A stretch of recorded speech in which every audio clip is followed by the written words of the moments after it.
This is the Oconaluftee River in Great Smoky Mountains National Park, North Carolina, and it's time to start my hike.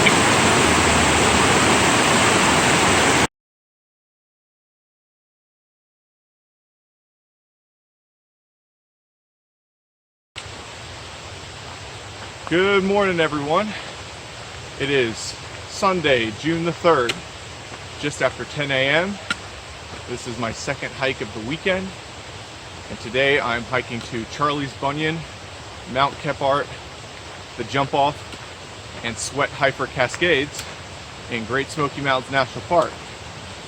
I am doing this the hard way, beginning on the North Carolina side with the Kephart Prong Trail. This starts just under 3,000 feet, and Mount Kephart lies at 6,217 feet, which means the vertical gain is over 3,200 feet, not accounting for any other ups and downs on this hike.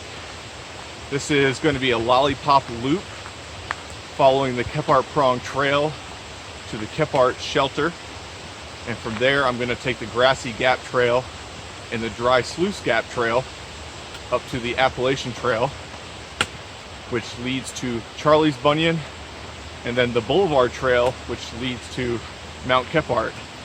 After that, I'm going to keep following the Appalachian Trail down to the Sweat-Heifer Creek Trail, which eventually meets up with the Kephart Prong Trail before finishing the hike.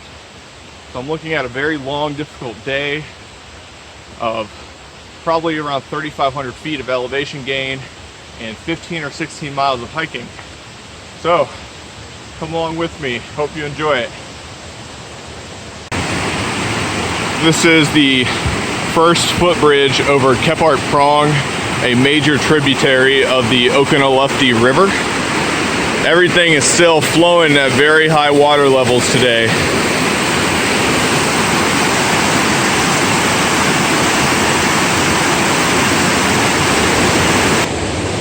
This is the second bridge crossing over Kephart Prong, more of the classic style single rail log bridges you'll find all over the Smokies, and these can be hazardous, especially after being wet.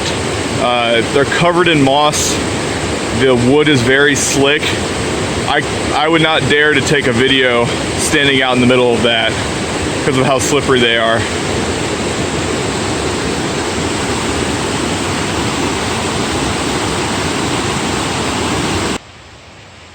Here's the Kephart Shelter at the 3-trail intersection of the Kephart Prong Trail, Grassy Gap Trail, and Sweat-Heifer Trail.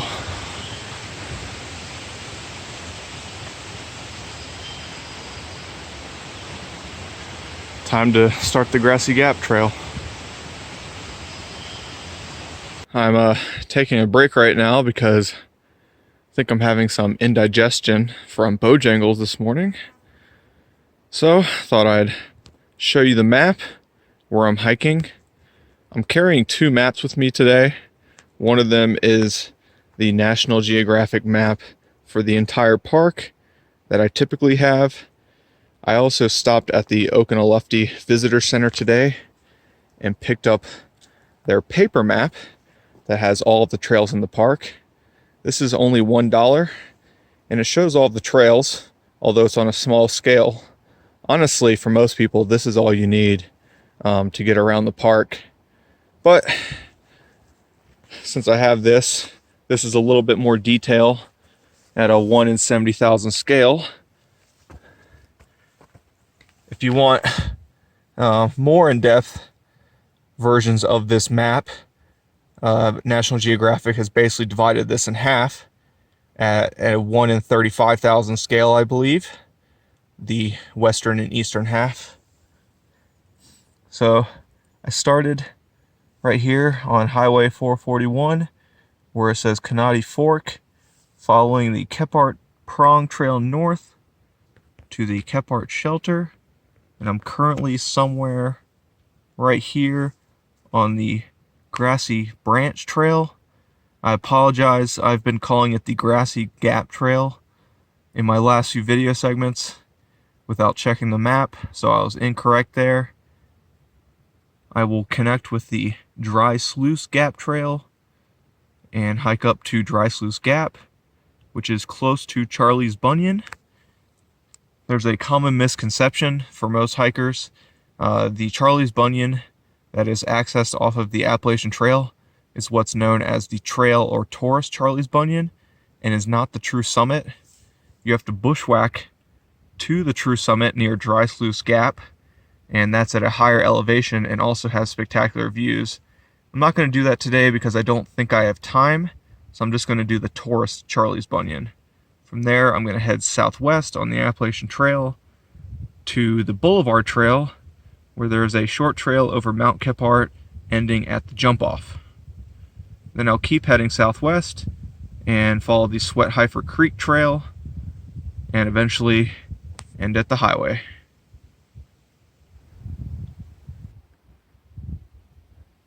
I'm at Dry Sluice Gap at the Dry Sluice Gap Trail, Appalachian Trail junction. And so far, I've mostly had the trails to myself, but that is about to change. I only saw 2 people on the Kephart Prong Trail and 1 person at the Kephart Shelter, and since then, no one. But the 8 or so mile round trip out to Charlies Bunion from Newfound Gap is one of the most popular long hikes in the park. So as I approach Charlies Bunion and get up to the views, it's going to be crowded up there. But the weather's holding up. It's been a nice day so far, and we got some wind to cool me off. I'm definitely behind schedule because I've been lethargic and unfortunately had a couple of emergency bathroom breaks. So I gotta get going. Only have one more major climb from here. I guess I lied. I frequently do that in these videos. Sometimes the temptation is too strong. This is the true summit of Charlies Bunion at 5,541 feet. I wasn't planning on coming up here, but I saw a pretty obvious manway that was easy to follow from the trail, steep but short all the way up to the top. So, get amazing views to the northeast of some of the tallest peaks in the Smokies, where I backpacked about a month ago. Get this crazy drainage down here. I don't know what the creek or river is. I'll have to look that up later. But the AT follows the ridge line. I think this section is called the Sawteeth. And in the distance there, the 2 largest peaks are Mount Chapman on the right and Mount Guyot on the left. So I basically bagged all the 6,000 footers in this direction. If you keep going to the right, that peak kind of poking up is either Lufty Knob or Big Cataloochee Mountain. And this big ridge line to the east, maybe east-southeast or something like that, or east-northeast, that is probably Cataloochee Divide and Hemp Hill Bald. And this is an unnamed peak. Dry Sluice Gap is down there, and the trail generally followed the ridge around this peak.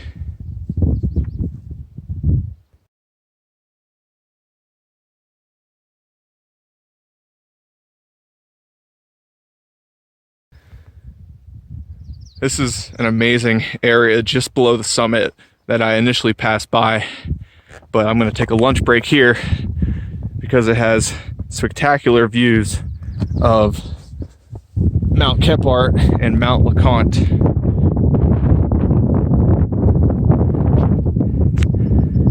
Got Kephart up here, and you can see the sheer verticality of the Jumpoff. And this bumpy ridge, I think, is Anakeesta Ridge, which the Boulevard Trail connects from Mount Kephart to Mount LeConte. And I think this really pointy peak right here is probably Brushy Mountain, which is supposed to be a great hike with another awesome view of LeConte. And I figured out that this is the Porter's Creek watershed by looking at the map. And Porter's Creek is a large tributary of the Little Pigeon River, and the Greenbrier entrance is on the other side of that ridge line. And I'm trying to pick out what is the trail Charlies Bunion, and this is a pretty obvious candidate down here, but I have not seen people crawling on it, which I would expect. It's also quite a distance from the Appalachian Trail and quite a few hundred feet below. So I would think that it'd be closer. So my best guess is that it's on the other side of this knob. But I guess I'll find out after lunch.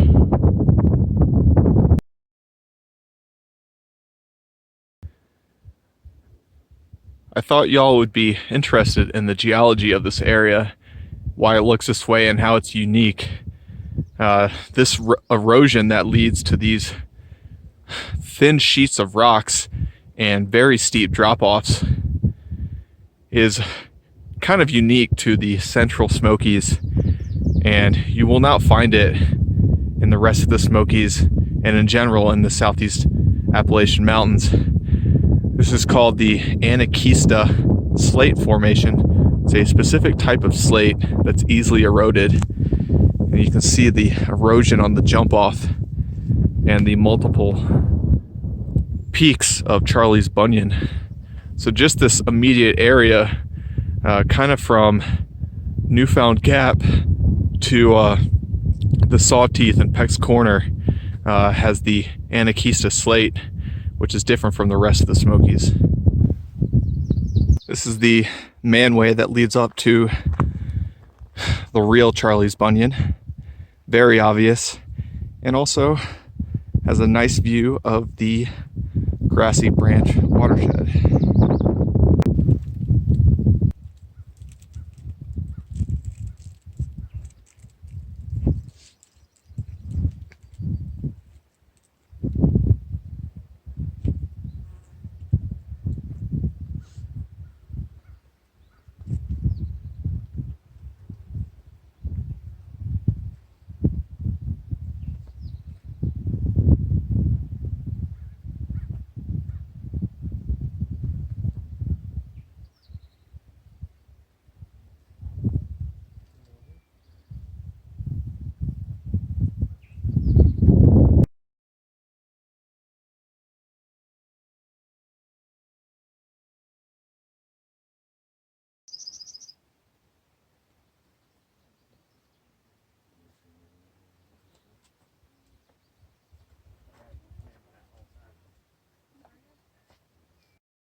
F yeah, somewhere up in there where I just walked around is the high point of Mount Kephart at 6,217 feet.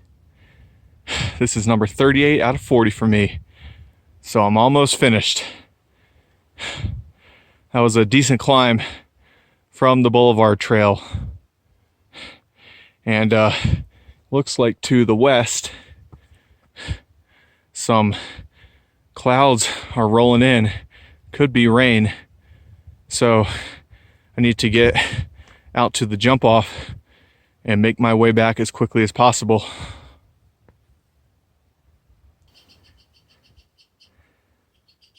That was longer than I expected from Mount Kephart, with a decent drop, so gonna be a lot of exertion on the way back. Anyways, this is the jump off, the vertical drop off on the north side of Mount Kephart. I've seen it advertised as having 1,000 foot cliffs, which is false. You can easily see that it's not true from Charlies Bunion. The cliffs are not contiguous. It may have about 1,000 foot vertical relief from here down to this watershed, but it's not a straight cliff. Anyways, the views are fantastic from here. I think one of these two knobs is Brushy Mountain. And then this long ridge that ends abruptly is Greenbrier Pinnacle, rising above the Greenbrier entrance to the national park. Incredible views north of some of the highest peaks in the Smokies. It from here, much better than Charlies Bunion. You can definitely see how Mount Chapman and Mount Guyot are by far the tallest peaks in that region. And it's fair to assume that this is probably Big Cataloochee Mountain, and this is probably Cataloochee Valley down in there, and I would guess that is Cataloochee Divide, Hemp Hill Bald area, and the Charlies Bunion area is way down here. All of these vertical drop-offs.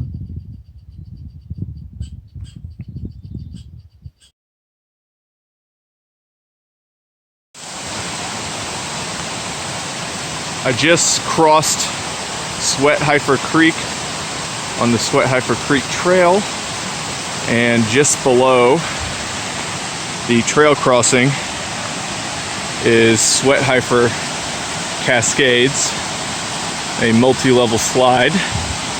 And it's been raining off and on, but now the rain's picking up, so it's time to pull out my umbrella, unfortunately. I'm almost at the bridge to the parking lot. It's been a long day for sure. Seems like it's darker than the time indicates. It's only 6:25 p.m. But ever since the clouds and rain rolled in 2.5 hours ago, it's been pretty dark under this tall tree canopy. Fortunately, it only rained heavily for about 15 minutes. After that, I put my umbrella away, and it's been drizzling, but not much of that gets through the trees and affects me. In total, I've been hiking around 8.5 hours today, which is longer than I expected. I was hoping for 7, but I had some unfortunate stops on the way up. And I think this is going to come in between 15 and 16 miles, and probably around 3,600 to 3,800 feet of elevation gain. So definitely a tough day hike. It's also a very good weekend backpacking loop if you stay at the Icewater Spring Shelter. And also, you know, I didn't really see many people today, which was nice. Only 3 people on the trails around Kephart Prong, and I probably saw about 15 people on the Appalachian Trail, the entire stretch of the Appalachian Trail from Dry Sluice Gap to the Sweat-Heifer Creek Trail. So for a June weekend, that is not as crowded as expected. So I guess you can get some solitude in the summer in Great Smoky Mountains National Park. So I hope you guys enjoyed it. I can see my car right now, so I'm about to get out of here, and see you guys next time.